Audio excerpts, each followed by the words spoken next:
হাজার বছর ধরে আমি পথ হাঁটিতেছি পৃথিবীর পথে, সিংহল সমুদ্র থেকে নিশীথের অন্ধকারে মালয় সাগরে।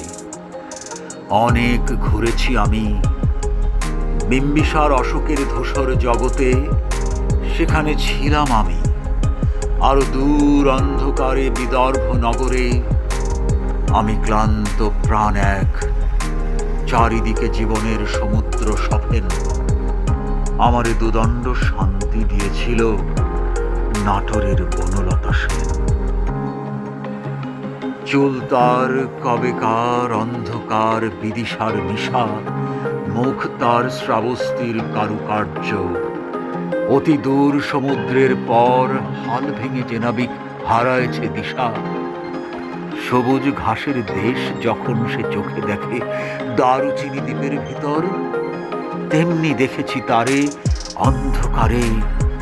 বলেছে সে, এতদিন কোথায় ছিলেন, এতদিন কোথায় ছিলেন।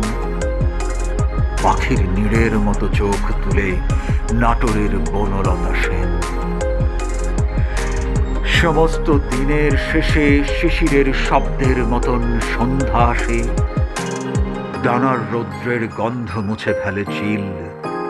পৃথিবীর সব রং নিভে গেলে পাণ্ডুলিপি করে আয়োজন।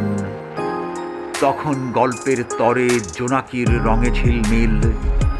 সব পাখি ঘরে আসে, সব নদী ফুরায়, জীবনের সব লেনদেন। থাকে শুধু অন্ধকার, মুখোমুখি বসিবার বনলতা সেন।